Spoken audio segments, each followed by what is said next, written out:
A Water and Sewer Utility Committee meeting today, Wednesday, August the 27th, 2025. We'll call the meeting to order, and can we have an approval of the agenda? Approval of agenda by Councillor Matard, second by Councillor McAleer. Any declarations of conflict of interest? Seeing none, we'll move on to the adoption of the previous draft minutes. Moved. Moved by Mayor Brown, second by Councillor McAleer. Business arising from those minutes? Page 5, introduction to new business. So it was clarified that the upcoming tender for the fiber network audit does not require a council resolution to proceed. The process involves issuing the tender, presenting the results to the committee, and then making a recommendation to go through to council. So we do have something in our package, but I don't see a lot of information, so I just want to highlight that we did bring it up at our July 28th meeting under introduction to new business, and hopefully we'll be able to go with the tender. Thank you. We're saying that does not need council resolution, Chair, because we already put that out before. We already passed that resolution a year or more ago, and we just didn't execute on it. Is that the reason for determined here? Can Josh jump in there? Absolutely, thank you, Chair Durant. So in that instance, it does not need a council resolution to go back out to tender. But once it does come back and we get those prices, that will eventually go back through council for award. We can go out and retender that without going through council. Okay. It's just to award it, we would have to go back through. Yeah. Okay. What's the timeline on that, Josh? Just due to the current situation with workloads, we're looking into it and just going to review that document, update it as necessary. So I'm hoping in the next couple of weeks that will be posted. Okay. And then however long that does get reposted for, we'll review it and then bring that back to committee and council. So 2 weeks would be a timeline that we would shoot for, right? From today? Yeah. Okay, thank you. Just wanted to clarify that. Councillor McAleer has a question? No, thank you. I'll wait till I can ask the question under 6B, I think. 6B, Yeah. okay. In the minutes, I have a question. Someone called, of course, and we were talking about the vehicles. What page is that under?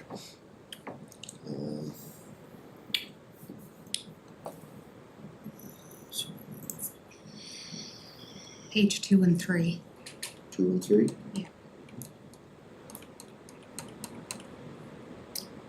Well, just in your electronic copy. Yeah, okay. So I was called on that, and is there any way, Josh, we could get either a printout or data information on what it cost, for these 3 vehicles a week for expenses and how many calls they've done, say, in the last 2 to 3 months?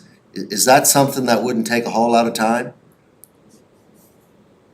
Because it would definitely take it'd definitely take a little bit of effort.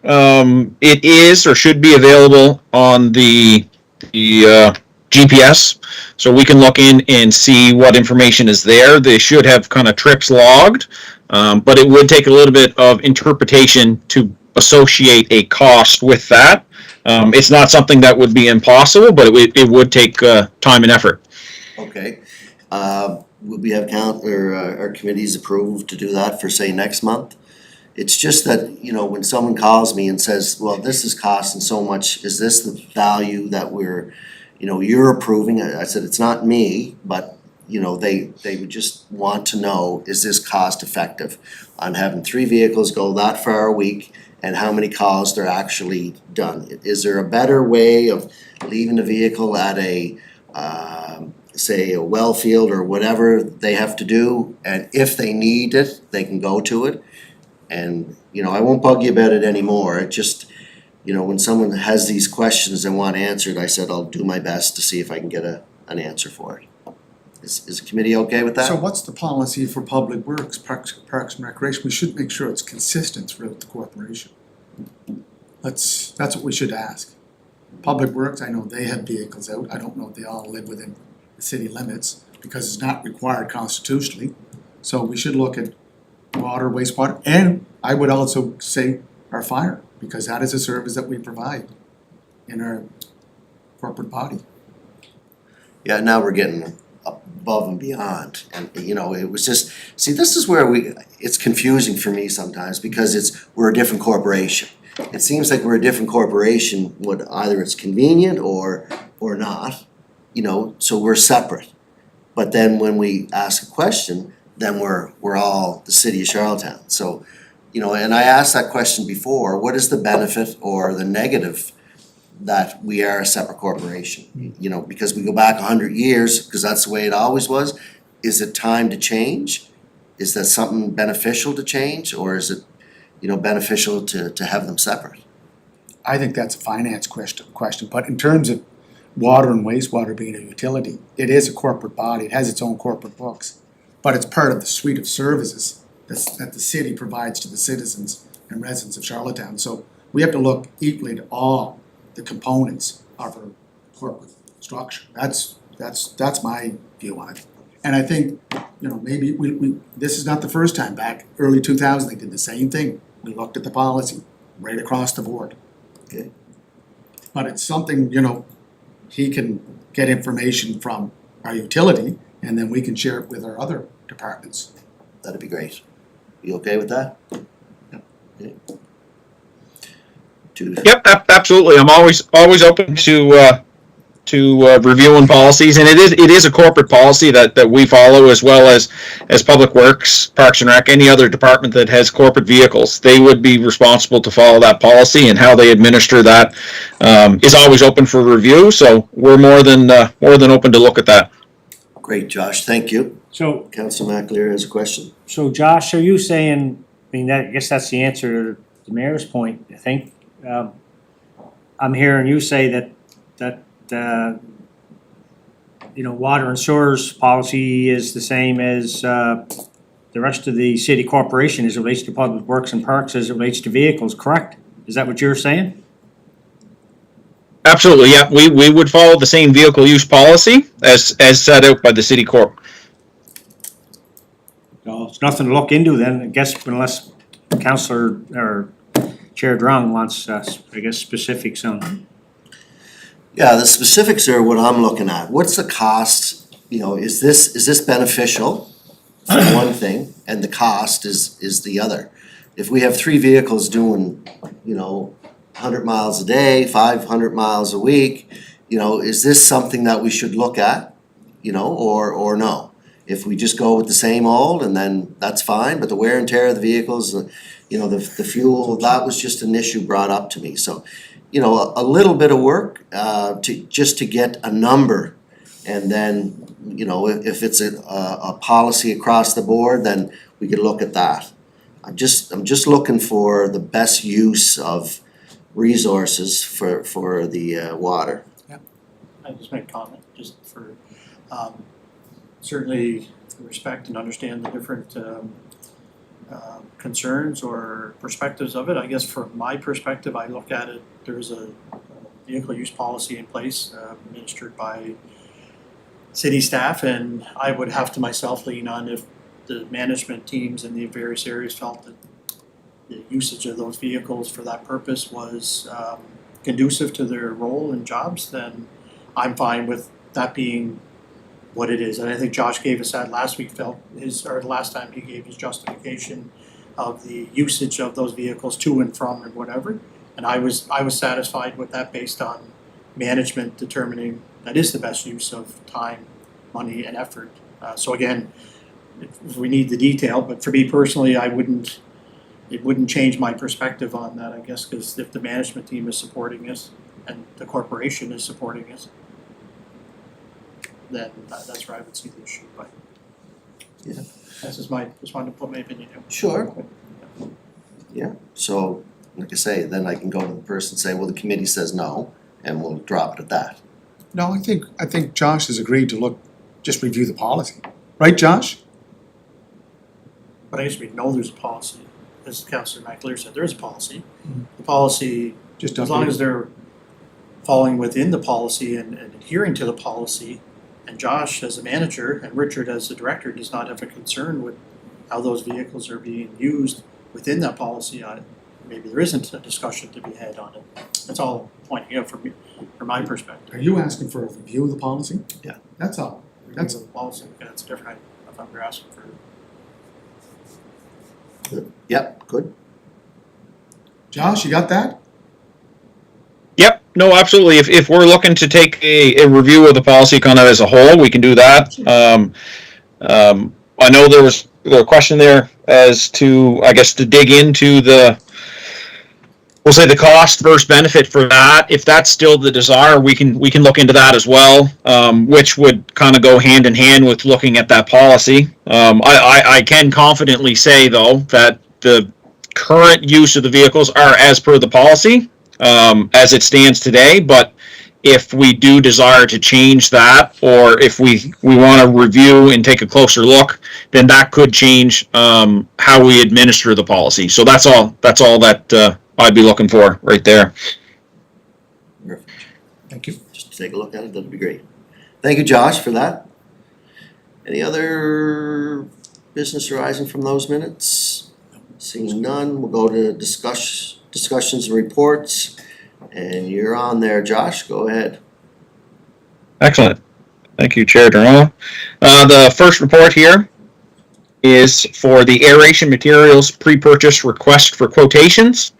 The purpose here is to inform council and committee of the results of the public request for quotes and recommend the purchase as detailed herein.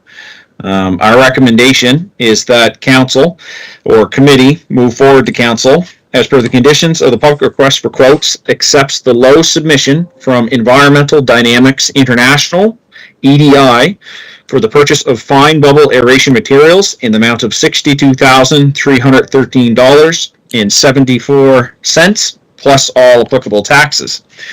Just a little bit of background there is we did go out to tender in July of 2025. We did request a quote RFQ for the purchase of fine bubble aeration materials.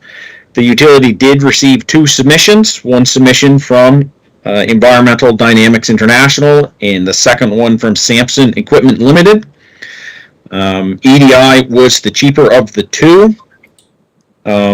Looking at the bids as a whole, just to provide background on how we got there, EDI did submit a bid for $70,705.04, but this bid did include 2 field service visits during construction, and then within that bid, it did provide a concrete number to reduce to 1 and what that would be. So that was just about $8,400 reduction if we did 1 field service visit. Based on conversations with our consultant, we did feel that 1 site visit would be sufficient, whereas the aeration basins are essentially mirrored. We would find that any issues we would see in the first one, and we would be able to have that figured out. And then it would not be beneficial to have the second visit. So we would have everything sorted out with the first one. So when we took that amount off, that's how we got the $62,313.74. As well, a big element of this was the delivery time. We are hoping to have this installed this season, and EDI was able to quote us a 3-week delivery time, where Sampson was 8 to 10 weeks. So at the 8 to 10 week level, that would put us out of this season, and we would have to hold on to the materials until next spring or next summer to be able to do that work. Okay, thank you, Josh. Any questions? Just Councilor more of McNair? a question or a comment. I was interested in being on this committee. We're often approving purchases, whether they be operational or capital purchases, to materials of such, like a fine bubble aeration, which means absolutely nothing to me, which then concerns me as to sometimes what am I approving in the sense of the equipment. So my question more becomes around, my safe assumption is these things are obviously needed for the operations of the water and sewer, and not things that we probably could debate about whether or not we wanna spend $66,000 on or 62,000. 600,000, you know. Or whatever the case may be. So, just for context purposes and not to get into a whole lot, I always make the safe assumption that these things are required for the day-to-day operations of our, water and sewer. So Josh, or to the chair, I guess that's a safe assumption on my part.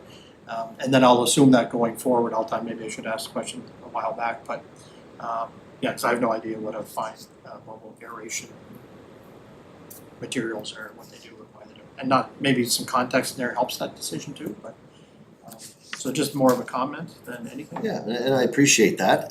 I myself are the same, You're looking at this, but I guess it goes back to having confidence in the manager. He puts us forward some, that we need it, and it's just here for approval. It's the same as when we were cleaning the wastewater plant out. How would you know what they're using, right? So a quick question to Josh, and then he answers it. The confidence in having him as the manager, and just approve it as we see fit. That's always been my safe assumption, in that way. I guess, I would see these different things that are in that plant. I have no idea, unless someone says, well, we need a plow grader or something, I can usually know what that is, but. Sure. So I'll move it. Moved by Councillor Matart, second by Mayor Brown. Just on asking, following up just Councilor Matari. Josh, just through the chair to Josh, celebrate. Josh, what part of the system is this? Is this out at the wastewater treatment plant? Is it at, we don't have lagoons anymore, they're gone, right, the sewage lagoons. What part of this system is it applied, it applies to? Absolutely. No, thank you for the question, Mayor Brown. It is at the treatment plant, so it would be the second chamber within the process that delivers oxygen directly to the wastewater, and the delivery of oxygen helps the microorganisms break down the material that's in there, and it does become an efficiency issue. The equipment that's in there right now, I believe, is about 20-year vintage, so it is due for replacement. This will increase the efficiency there, which increases our ability to deliver that oxygen and get a better end product. So it helps us with compliance, and it is as much preventative maintenance as it is an efficiency improvement. Right, and Mr. Chair, the reason I ask, because there are businesses on Riverside Drive that speak to the odor issue. Josh, does this help address the odor issue, or does it add to it? Can you clarify that question? Yeah. This would be fairly process neutral as far as odor. It will not make it worse. If anything, it may marginally assist. Okay. If we can add oxygen to those aeration basins at a greater efficiency, it does allow for the wastewater to break down the way it's supposed to. That way, when it goes to the next piece of the process, there's less material there to remove. So in a way, it would marginally help with odor, but it's not a direct element for that. Thank you. So Mr. Chair, just one last point. So to Josh's explanation to the mayor, I guess a small synopsis would be helpful in the report in understanding what we are approving, more so than just a fine bubble aeration. So he gave a great synopsis of what that was. Now I have a better appreciation that it is preventative maintenance work, and that's why it's needed. Not that I don't trust him, No, it just helps in better understanding when someone says, oh, you just approve everything. Well, I'm approving it because I have context to know why I'm approving that. no, Yeah, so anyway, just for future maybe, that would be helpful. Thank you. do you hear that, Josh? So in the future, when it comes to technical aspects, brief synopsis would be beneficial for us that know very little about what's going on there, so. Would you be able to look at that? Absolutely. moving forward? Perfect. Thank you. Thank you. Absolutely, loud and clear. I do appreciate that feedback, and there are a lot of industry specific elements here at the plant that if you're not in the know, absolutely, it would come across as something from Mars. So I appreciate that, and in moving forward, I will do the best to either, provide a diagram explaining what it is, or even a little bit of background to give why we're doing it or how it will assist. Thank you. Thank you, Josh. Just a suggestion, not a criticism, thank you. And Mr. Chair, down the road, when things clear up a little bit, we should do a site visit off the wastewater treatment plant. I took some students down there with the new School of Medicine, Oh, and it's the lab work that they do down there. It's quite a detailed task. I had a task tour that about they a year ago. conduct. What? I had a tour about a year ago with Richard, he had some people in town, it was excellent. I think that's a good idea for all of us. The white helmets on, covered boots. Oh, CAO, what's going on? Oh, what was, did you win in a fight last thank night? you. We'll move on to the next one there, Josh. We have approval for that, so that'll be great. Go to B, Perfect. fiber optic update. Thank you, folks. So the next report is on the fiber optic project update. This is just to inform the status to date. And really, work does continue on the negotiation and resolution of any outstanding repairs.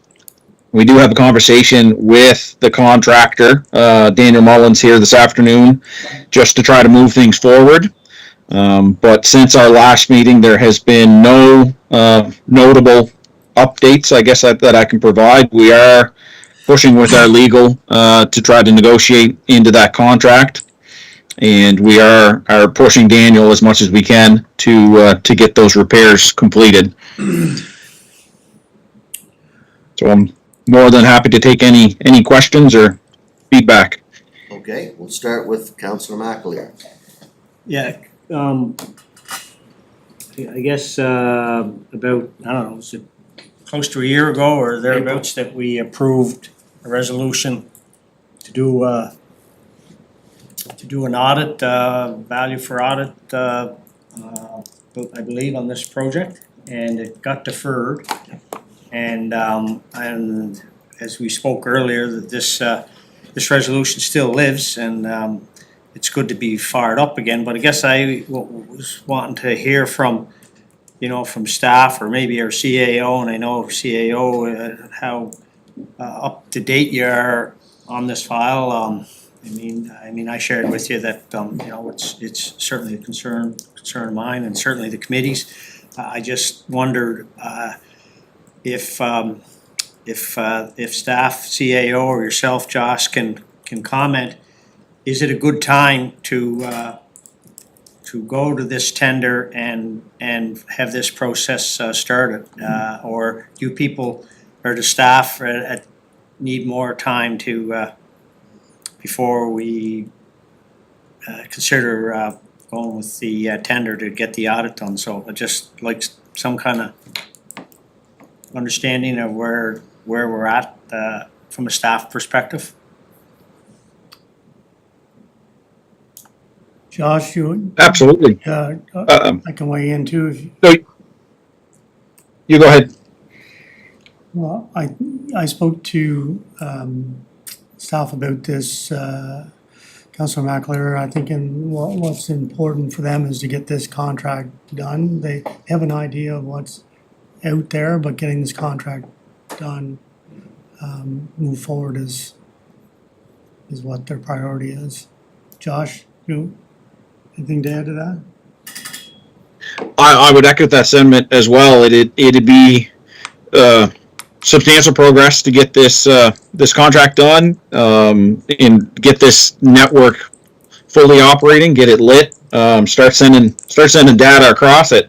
I do think the audit, I don't know if that would put us any step closer. It may provide some further information as far as what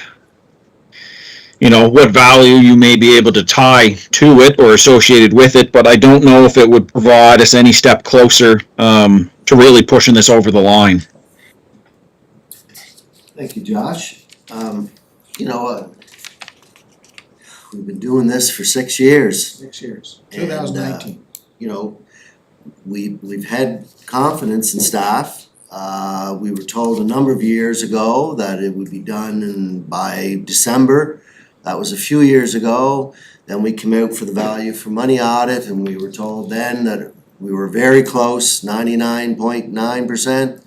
So at that point in time, you know, I felt that we were just about over the finish line, so I asked to defer it.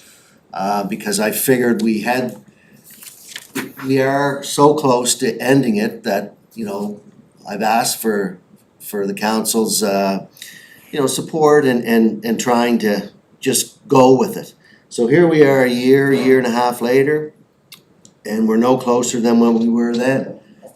So the value for money audit, you know, if we can't get over the finish line, which has been very troublesome, and, you know, we talk about, you know, our legal team, the negotiations, the contractors, sit down.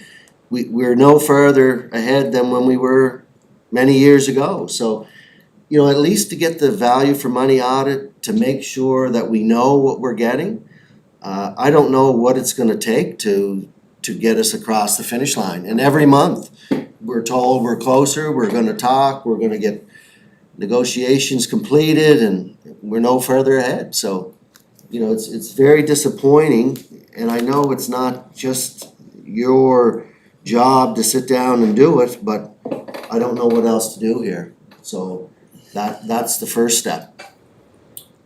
Councillor McAleer has a follow-up question?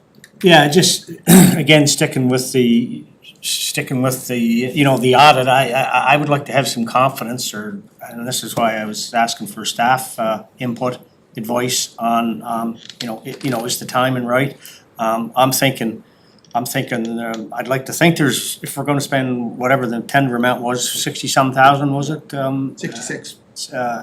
$1,000, that there's, you know, there's value and information that's gonna come from that, you know, will clarify where we are with this project, and is it gonna get finished, or are we gonna go in a different direction, or you know, what's the path forward? I'm thinking, I'd like to think a value for audit would mean something like this.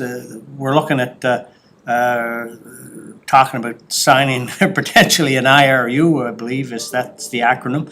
I think, you know, before you look at engaging and signing anything like that, you would want clarity, which I'd like to think an audit would bring some certainty to, anyway, the process and trying to finish this. So again, I mean, I'm not hearing from you, Josh. It's kind of on the fence if would mean anything, and again, I don't know, CAO Brad, if you've got, you know, a different view of that, or if it's, or again, I want to know if it's a good idea to do the value for audit, bottom line. You know, I don't, what I can tell you is what I know from talking to staff in this and that. They don't see any advantage in that right now. But, you know, to give committee and council greater confidence, I can deliberate with the senior staff of the department and come back with a report to committee. Thank you. Do you have any questions or concerns, Mayor Brown? Did you raise your hand? Oh, No, I'm just gonna wait for him. Sorry, sir. Okay, sir. No, I just wanted to share the same support as Councillor McAleer's. I think we need to get that value for audit. I guess I'd go back to the question, I'm not, you know, 6 years ago, I'm not sure what investment we made in this, how much this has ultimately cost the city. But I wonder, because we can't get it over the finish line, there doesn't seem to be a desire by all parties to get there very quickly and efficiently. Not a desire, but we're not able to get there for whatever number of reasons. Does that in itself tell us a story that are we investing in something that we shouldn't be anyways? Like, we've gotten this far with nothing. You know, how much more are we gonna go, and, you know, at what point maybe, like, can we cut our losses? Can we move on in a different direction? Like, again, this predates me, so I can't speak to where we were 6 years ago and how we got here, but, you know, I've been here for 3 years and I've not seen anything progress in 3 years.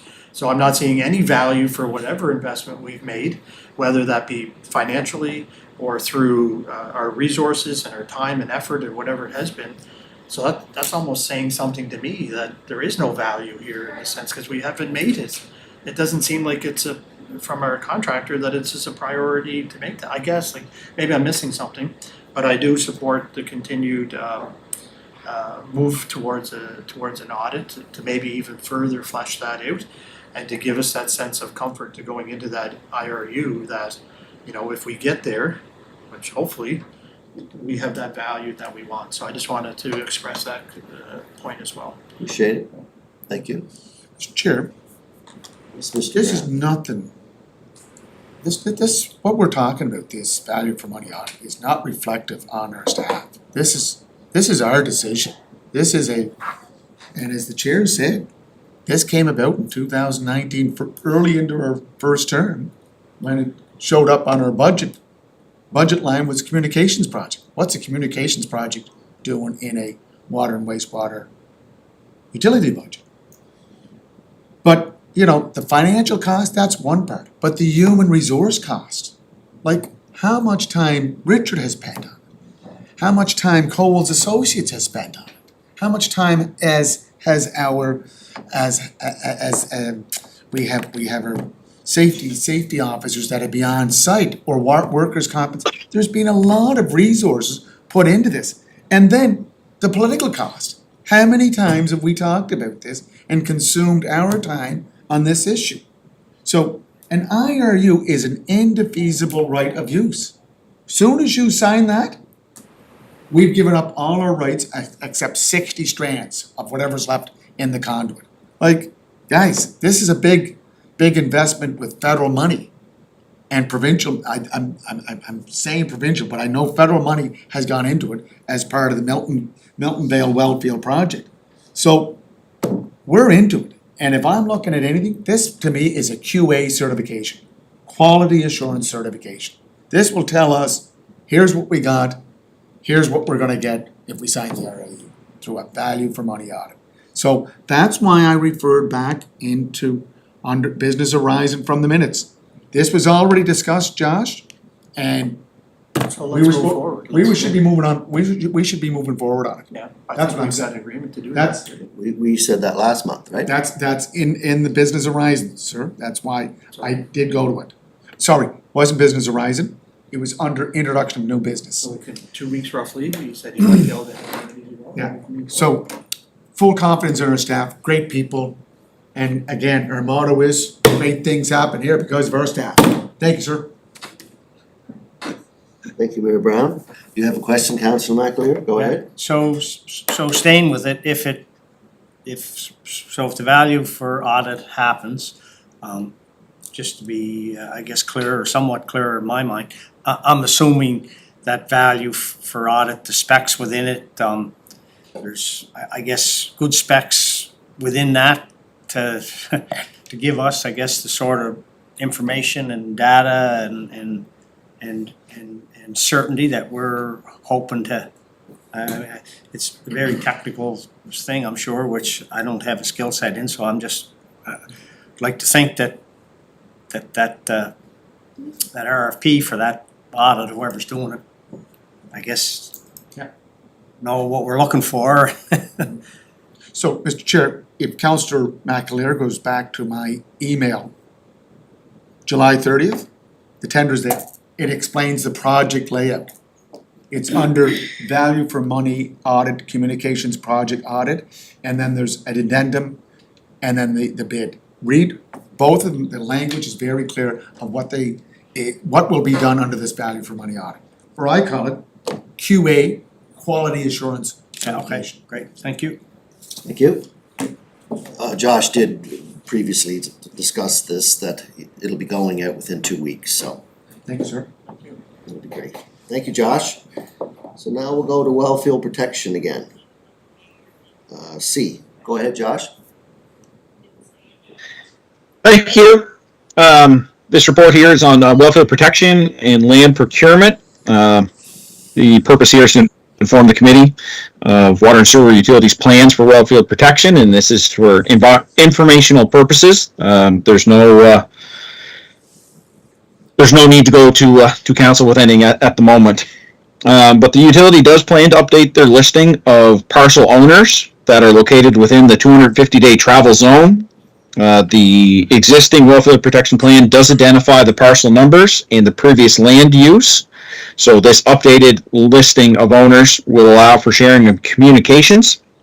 The utility will create a communication document to share with existing owners, expressing the utility's interest in wellfield protection and the potential interest in purchasing key parcels of land or working with landowners towards sustainable land uses. The utility will continue to seek available lands within these protection zones, firstly focusing on the 250-day zone, and will continue to work with our neighboring municipalities and the province to further administrative protections for lands that aren't within the control of the city. So we will seek to create a communication and then distribute that out to those residents within that area. So that's a high level what we're looking to do in the near to medium future to move forward with wellfield protection. Thank you, Josh. I appreciate the report. What time of timeline are we looking at to start this? Like we were always gonna do that, and we're gonna reach out. Is this something in the next month or two that you can start on, or when do you see it coming forward? So I would like to have it out this calendar year. I would like to have that plan in place and communication sent out. Obviously that depends on workload and staff availability, but it would be nice to have that communication sent this calendar year. Thank you very much for that. Just wanted to point out that I think in our last meeting, I did bring forward the comments about a proactive approach to addressing potential land acquisition. So I like the fact that they're gonna come up with a communication document to actually reach out to potential sellers or landowners. So I'm happy to see we've moved in that direction. I think the previous direction was wait to see if someone comes to us, if they want it, versus going out and maybe having that proactive approach. So it sounds like that's the plan and the direction, so I'm happy to see that that's where we're moving towards. Appreciate that. Thank you for that, Josh. Thank you. No more questions? Okay. Thank you, Josh, for that. We'll move on to the next one. Sure, thank you, Chair. The next one is utility staffing, and this is pertaining to the wastewater treatment plant superintendent position. This is just to inform efforts to date and any updates since our last meeting. And this is for informational purposes only at this time. Since our last committee meeting, the utility has begun a jurisdictional scan to review comparable positions to the superintendent in the region. This review is primarily focused on remuneration, but we'll also look at work scope and responsibility to ensure the best comparisons possible. This review is underway. It will take some time to complete that. But in addition to that, the utility has received 2 further applications for the position of superintendent. So we are currently reviewing those applications, and if applicable, we will schedule interviews in the near future. So we're looking at that, as well as looking to see if there's any changes that need to be made to facilitate candidate coming in. That's great news, Josh. Thank you for looking at that. We're moving forward on trying to hire someone, so I appreciate that. Any questions from anybody? No? Self-explanatory, but at least we're moving forward. That's awesome. Thank you. All right, go down to the next one. So, the online payments. Perfect. Thanks again, Chair Durand. This one is our water and sewer fees or online payments. This is again to inform the committee of the process to date on process improvements here, primarily with online payments. And again, this is for informational purposes. There's no actionable items at this time. The Planning and Heritage Department does continue to work on their internal process improvements. Once these improvements have been fully implemented, the utility does plan to work with the Planning and Heritage Department to coordinate further enhancements These enhancements would encompass water and sewer fees and permits as may be applicable. Online payments will require several checks and balances. This is to ensure that proper process and review has been completed, and then that the appropriate fees or deposits are applied and accounted for. So the utility does look forward to streamlining operations where possible, and as much as possible. The easier we can make things on our staff, and I think the less paper we have floating around, the easier it will be. So if we can integrate fully within this system and create a proper amount of checks and balances, I think we'll be into a good position moving forward. But we are waiting to coordinate with the Heritage Department. That way we don't kind of put the cart before the horse. We want to make sure that they're happy with their product before we start trying to jump in on it. Thank you, Josh. That's the issue under water and sewer fees? Sorry, Mr. Water Chair, and just. sewer fees, online payments. Yeah. In which we were trying to get integrated with when you apply for a building permit. Yeah. And then, so, because right now you apply for a building permit, you wait, and it goes through the appropriate divisions, and then you get approved, and then you gotta physically come in to City Hall to pay for a water permit, when all this could be done at once. So when you apply for your building permit, you know, part of it will go off to fire and police, and then it could go off to water and sewer, and that would streamline the building permit process, which, you know, at any point in time when someone's applying to build, you know, there's always delays, which costs them money and it costs the city money because you're getting your permit. So we brought it up here to try and get it all together to make things easier to build within the city. Right. Councilor McAleer, you have a question? Yeah, just curious, Chair, if maybe through Josh, if it's, I don't know if you know the stat or percentage, just roughly off water bills, how would there be 50, 60, what percent roughly would be pay online versus coming into the city hall? Do you have an idea on that, Josh? Absolutely. Through the chair to the councillor. I'd have to look to get an exact number for you, but my estimate would be about 30% are online only, and then the rest would be a mail out billing. So they would either come in or phone in a payment. And is the online thing, to your knowledge, trending higher every year? Yep, absolutely. I do believe so. Thank you. Mr. Chair. Yes, Mayor Brown, go ahead. This is through Spry Point that we do our online billing, right, Josh? Correct. Okay. So we started, 2 or 3 years ago, and I think we have, correct me if I'm wrong, Josh, do we have about 12,550 customers? That'd be a handy number. Yep. Okay. A couple of years ago, it was at about 1,200, so you're saying now we're up to 30%, so 30% of 12,000 would be 3,000? 3,400, 3,400? 3,500. We're up to that? Could we just get those numbers when you get an opportunity for the next meeting? Absolutely. Yep. I can pull those together for you. And is there any way to integrate what Councillor or the Chair is asking for, fees and permits, to be done online through Spry Point?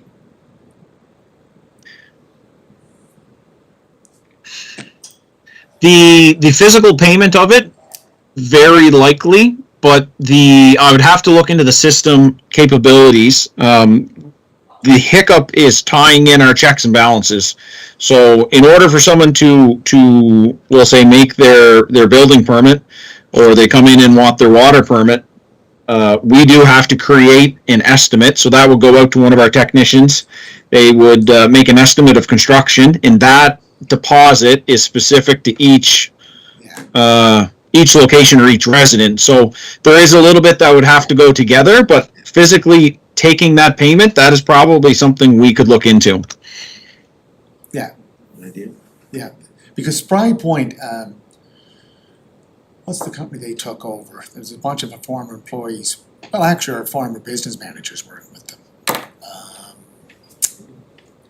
Who was a former business managers? Woodlawn?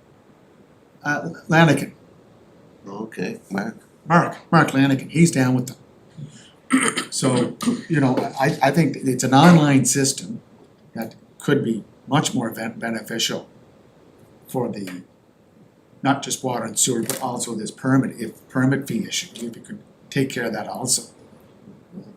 CAO, his question, or you need an answer? Yes, Mr. Chair, yeah, just on your point of finding alignment there, it's in our interim goals to create an innovation task force within the city with representatives from each of the departments to look at ways we can align and prevent duplication, leverage existing technology to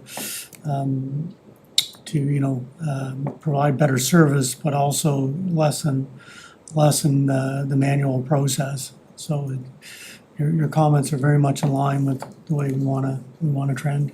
That'd be great. And that could connect with our online permitting, with planning and development. Because we're going that way too. One of the exercises through the task force will be to do an inventory of all the technology and processes and see where they intersect and how we can find efficiencies. And it will take some time, but it will be a meaningful and fruitful exercise. Good. Councilor McAleer? So just to clarify, CAO, on that point, so that task force has been appointed, identified? No, not yet. It's, in the next few months, we'll be asking departments to identify representatives who in turn will identify their inventory of software and processes. And then that task force will come together to look for the alignments. And we'll look to that process. Thank you. Great. Thank you, Josh. Down to the last. If you wanna take that one over. Perfect. Thank you, Councilor Durant. Yeah, so this report is on the water and sewer year-end financials. It's to inform committee and council of the previous fiscal year's year-end financial outcomes. And currently, this is for informational purposes only. There's no action items in this report. Yearly, as do all departments, but specifically for this report, the water and sewer utility creates a capital and operational budget which forecasts expected revenues and expenditures. So these forecasts do take into account revenues, which could be water and sewer rates, application fees, construction deposits, and other sources of funding, as well as our expenditures, which are employee wages, benefits, materials and components for construction, any kind of debt servicing, as well as others. So each year does present its own challenges and opportunities, some of which are not easily foreseen. Each of these do affect the year-end outcome for our budgets. Just as an example, something as simple as if a position does go vacant during the year, this does have an impact on several different budget lines. It would be a decrease in wages or benefits. So, as well as overtime, it does decrease our capacity to conduct maintenance if we do have positions that are vacant, and all of these do decrease our forecasted expenditures. But inversely, as an example, if we did have an opportunity to conduct greater maintenance, or if the instance arose where we had to conduct greater maintenance activities, this would necessitate an increase in forecasted expenditures. So that could lead to a deficit.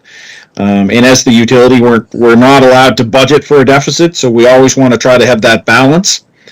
And then for the committee's reference, we have attached the last several years, I believe the last 5 years, of financial statements, the audited statements for the utility, and they're available there for review.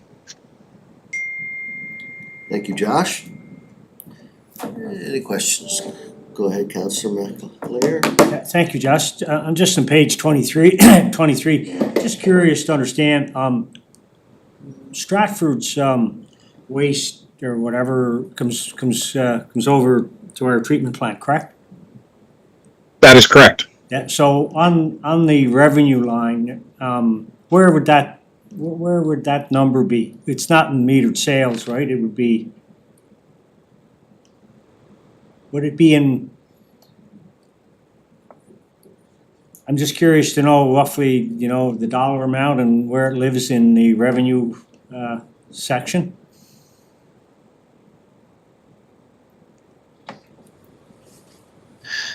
Yes, Councillor McAleer, that would be under wastewater treatment fees. Okay, I was guessing, okay, yeah.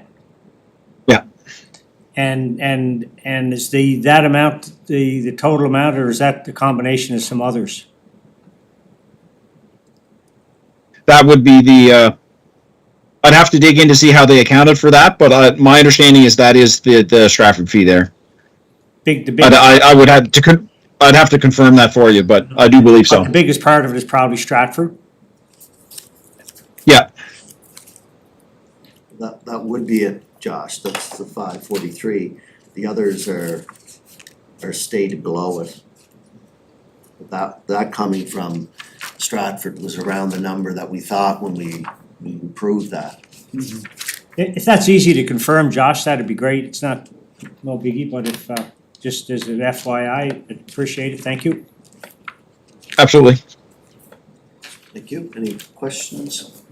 Council McAleer, Mayor Brown? Mr. Chair, just on this budget, because it's a corporate entity on its own, I think this is where it confuses anyone that reads just these financial statements.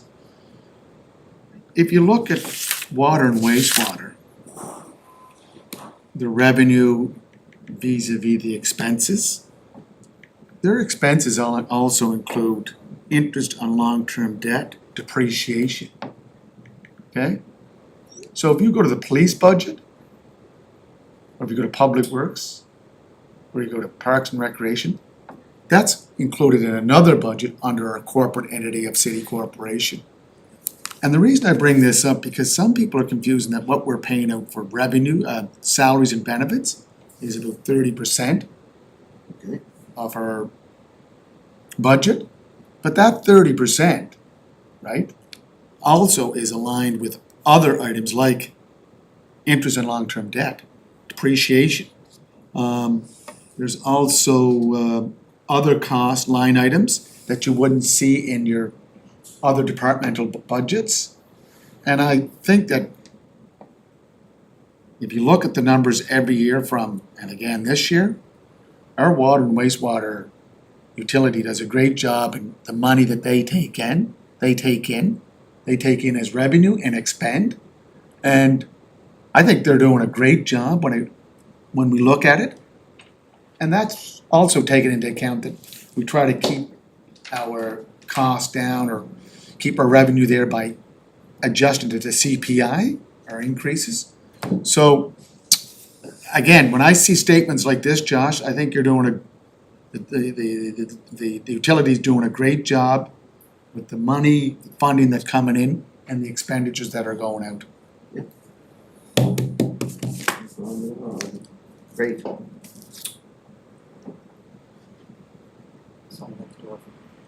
me? No more questions on that? No. No? So that pretty well be it. Josh, thank you very much, Josh, for answering all our questions. Any introduction of new business? No, seeing none, so we can go for adjournment by Mayor you, sir. Brown, Councillor Awesome. Matart. Thank you. Thank you. Thank you,